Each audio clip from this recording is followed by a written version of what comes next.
Welcome to the Trump Breaking News Network, your daily source for up-to-the-minute Trump news. Join us today and every day. Here's today's news. This is TBNN. Trump to award first Medal of Honor recipient as president.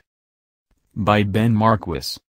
President Donald Trump will make history near the end of July when, for the first time ever, the Medal of Honor will be bestowed upon a heroic combat medic who served in the Vietnam War. According to the Daily Caller, former Army Spc. 5 James C. McCloughan will visit the White House to take part in the ceremony honoring him for his selfless actions during an intense 48-hour battle in May 1969 in which the medic risked all under enemy fire to rescue several wounded members of his unit.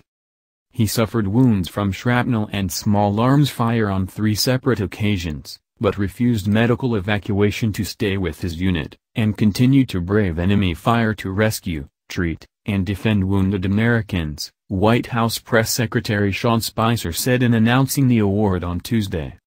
The Army Times reported that McCloughan received the call informing him of the award on May 25 after receiving an earlier call from the Army instructing him to stand by near his phone. "I have the President of the United States on the other line," he recalled an Army captain stating. "I said, can my wife pick up another phone?" The 71-year-old Michigan resident, who was 23 at the time of his actions, had been waiting quite some time to receive that call, as he had long ago been submitted to receive the Distinguished Service Cross for his bravery. That recommendation was upgraded to the Medal of Honor after legislation in 2016 removed the 5-year limit post-action on being considered for receiving the nation's highest military award. When the squad and crew members reached the company perimeter, a wounded soldier was laying on the ground, too injured to move, read the official award narrative, according to the Army Times. McCloughan ran 100 meters in an open field through the crossfire of his company and the charging, platoon-sized North Vietnamese Army. Upon reaching the wounded soldier, PFC McCloughan shouldered him and raced back to the company, saving him from being captured or killed. McCloughan spoke of the Vietnam incident in a December 2016 interview with Wood, noting how he still carried some of the shrapnel in his body and proudly displayed his scars. The combat medic turned high school teacher, who also coached football, baseball and wrestling at South Haven High School, was one of only 2 medics assigned to an 89-man contingent that faced off against roughly 2,000 North Vietnamese troops in the 2-day Battle of Nguyen Quan Hill in May 1969. After landing in the combat zone via helicopter, McCloughan quickly got to work rescuing and patching up wounded American soldiers, but it wasn't long before he himself was wounded by shrapnel from a rocket-propelled grenade. "In the back, from head to foot in the back, and I was actually dragging 2 men off a berm and into a trench line when that happened," he recalled, noting that his lieutenant ordered him to evacuate on the next helicopter route.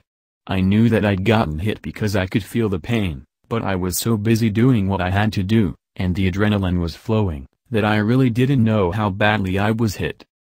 Despite the order to evacuate, McCloughan refused to leave due to his fellow medic having been killed. He told Wood, "I knew that they were going to need me. I wasn't going to leave my men. Nope. I thought that would be my last day on Earth, though." McCloughan credited the teamwork of his fellow soldiers for keeping him alive as he attempted to save as many wounded men as he could.